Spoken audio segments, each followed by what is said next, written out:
Welcome back, language climbers. I'm Sophia, and I'm here with my fellow language enthusiast, Adrian. Hey everyone, great to be back with you all for another exciting episode of Tales and Talks, Climbing the Language Ladder. Last time, we took our first step up the language ladder by mastering everyday greetings. We learned everything from casual, hey, to formal, good evening.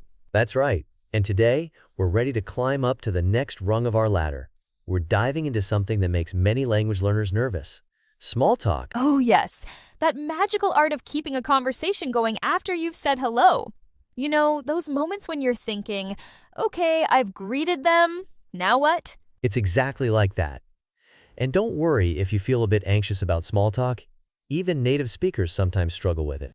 But by the end of this episode, you'll have some amazing tools in your conversation toolkit. We'll share some foolproof conversation starters, show you how to keep those chats flowing naturally, and even help you end conversations gracefully.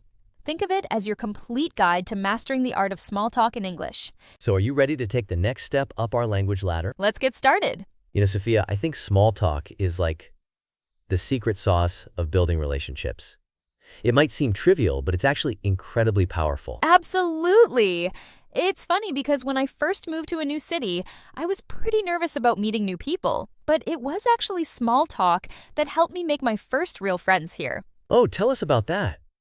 How did it happen? Well, I was at a local coffee shop, and someone commented on the book I was reading. Just a simple, "Oh, I loved that book. What part are you at?" And before we knew it, we were having this amazing conversation about our favorite authors. Now she's one of my closest friends. That's exactly what makes small talk so special. It's like opening a tiny door that can lead to something much bigger. And you know what's interesting? Small talk isn't just about the words we say. It's about creating this comfortable space where people feel at ease. Right. I had a similar experience at work. There was this colleague who seemed really intimidating at first. But one day, we started chatting about the weather. Super basic small talk. And let me guess, it led to something more. Exactly. Turns out we both love hiking, and now we go on trails together almost every month.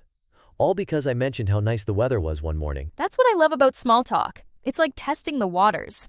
You start with something simple and safe, and then you can gradually move into more meaningful conversations. And it's especially important for language learners because it helps you practice in low-pressure situations. You're not trying to have deep philosophical debates. You're just having friendly, casual conversations. Plus, it's such a universal skill. Whether you're at a business meeting, a party, or just waiting for the bus, knowing how to engage in small talk can make any situation more pleasant. And sometimes, it's those little conversations that end up making our day. Like when the barista remembers your usual order and asks how your weekend was. It just makes you feel connected, you know? Absolutely. It's these small moments of connection that make us feel like we're part of a community. Now that we understand why small talk is so important, let's dive into some common conversation starters that actually work. Yes. And remember, listeners, the key is to sound natural and genuine. Let's start with everyone's favorite topic, the weather. Haas, it might seem cliche, but it works. Something like crazy weather today, right? Or finally some sunshine can really get the ball rolling. Let me demonstrate. Man, this rain came out of nowhere, didn't it? It sure did. I didn't even bring my umbrella, though my garden's probably loving it. See how that flows? Another great starter is asking about weekend plans or activities. Right. Like, got any exciting plans for the weekend? Or did you do anything fun last weekend? Let's roleplay that one. Hey, Sophia, did you get up to anything interesting this weekend? Actually, I tried this new restaurant downtown. The food was amazing. Perfect. Notice how I asked an open-ended question? That gives the other person room to share more details. Exactly. Here's another useful one. Commenting on shared experiences. Like if you're both waiting in a long line, you might say, "Looks like everyone had the same idea today." Oh, that's a good one. And don't forget about compliments. They can be great conversation starters when they're genuine. Let's demonstrate. I love your phone case. Is that from that new art collection? Thanks. Yes, it is. Are you into art as well? See how naturally that led to a potential conversation about interests? And here's a pro tip for our listeners. Current events can be great conversation starters. Just keep it light and non-controversial. Like, have you seen that new superhero movie everyone's talking about? Or, did you catch the game last night? Let's practice one more. Hey, I noticed you're reading the new Sarah Miller book. How are you liking it so far? That's perfect. It shows you're observant and gives the other person a chance to share their thoughts about something they're clearly interested in. Now that we've got our conversation starters down, let's talk about how to keep that conversation flowing naturally. Absolutely. This is where many people struggle.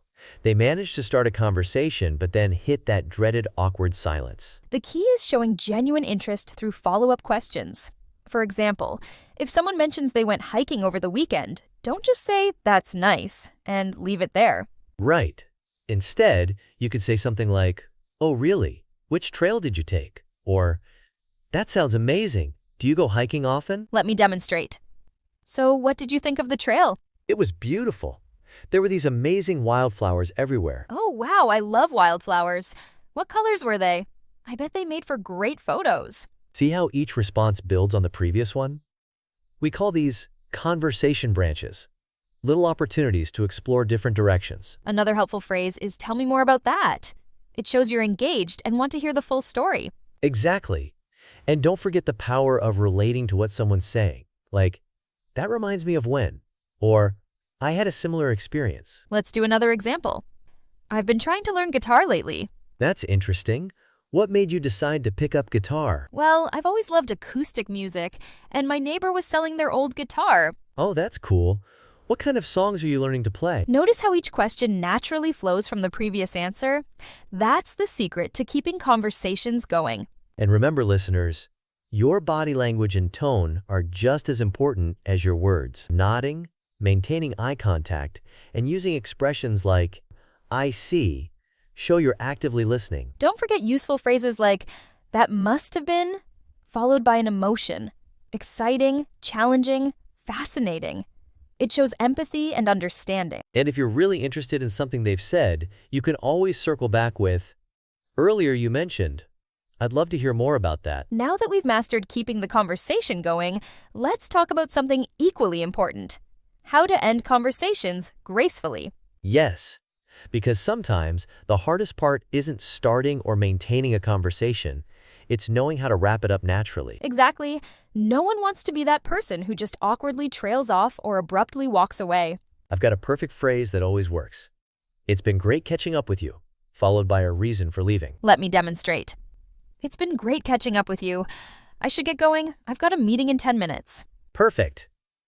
Notice how Sophia combined the friendly goodbye with a specific reason? That makes it feel more genuine and less like you're just trying to escape. Cultural tip for our listeners. In English-speaking countries, it's completely acceptable to end a conversation if you have somewhere else to be. It's not considered rude at all. Right. And here's another useful phrase. "I'll let you get back to your day." It's thoughtful because it acknowledges that the other person's time is valuable too. Let's do a quick role play. By the way, did you see the game last night? Yeah, it was incredible. That last-minute goal was amazing. Oh, look at the time. I should head back to my desk, but we'll have to discuss the game in detail later. That was perfect. Notice how Adrian added, "We'll have to discuss the game later." That leaves the door open for future conversations. Another helpful phrase is, "I'm going to go grab some lunch, but it was really nice talking to you." It's casual, friendly, and clear. And if you're at a social event, you can say something like, "I'm going to mingle a bit, but let's catch up again before I leave." The key is to sound positive and warm while being clear that the conversation is ending. No one likes being left hanging. And remember, you can always exchange contact information or make future plans if the conversation has gone really well. We should grab coffee sometime. Just make sure you mean it. Now, let's have some fun and talk about common small talk mistakes. We've all been there, right, Adrian? Oh yes, I still cringe thinking about some of my awkward moments. Should we show our listeners what not to do first? Perfect. Let's roleplay a classic awkward scenario. I'll be the person making all the wrong moves. Okay, I'll start. "Hey there, nice weather we're having today." Yeah? Oh my goodness, that was painful. Did you notice what went wrong there, listeners? One-word answers and no follow-up basically killed the conversation. Let me try that again, but this time the right way. "Yes, it's gorgeous today. I'm hoping to go for a walk in the park later. Do you have any outdoor plans?" Much better. Let's show another common mistake. This time, I'll be the conversation hijacker. "How was your weekend?" Oh, my weekend was amazing. I went to this restaurant, and you wouldn't believe what happened. First, the waiter spilled water. Then my cousin told this story about her neighbor's dog. which reminded me of my childhood pet, and that made me think about this time in 3rd grade when— Stop, stop. That's a perfect example of conversation domination, not giving the other person any chance to participate. Let's show them how to do it properly. My weekend was great. I tried this new restaurant downtown. Have you been to any good restaurants lately? See how Adrian shared something but then turned the focus back to the other person? That's the key to balanced conversation. Here's another classic mistake. I'll be someone who's really distracted. You start, Sophia. Hey, Adrian, how are things going with your new project? Yeah. Sorry, what? Oh, good. Just good. Ouch! Nothing kills a conversation faster than showing you're not interested.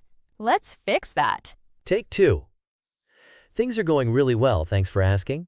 We've just hit a major milestone. Actually, I'd love to get your thoughts on something we're working on. Perfect. Remember, listeners, eye contact, engaged responses, and showing genuine interest make all the difference in small talk. And please, whatever you do, avoid the mistake of getting too personal too quickly. Oh no, please demonstrate this one. Hi, nice to meet you. So, are you dating anyone? Why not? And what's your salary? Those questions are definitely not small talk material, especially with someone you've just met. Well, listeners, we've covered a lot of ground today in our journey up the language ladder. We sure have. From learning how to start conversations with simple weather comments to keeping them flowing naturally, it's all about practice and confidence. And remember, everyone makes mistakes. We certainly shared some of our embarrassing moments today. The key is learning from them and trying again. Exactly. Small talk isn't just about filling silence. It's about building connections and making others feel comfortable. Don't forget those magic phrases we discussed. Tell me more about that.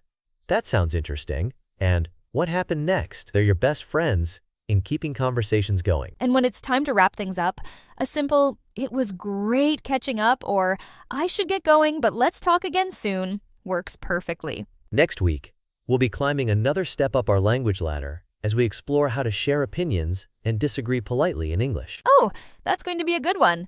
Until then, we encourage all of you to practice your small talk skills. Maybe start with the person at your local coffee shop. Remember, the more you practice, the more natural it becomes. See you next time on Tales and Talks, Climbing the Language Ladder.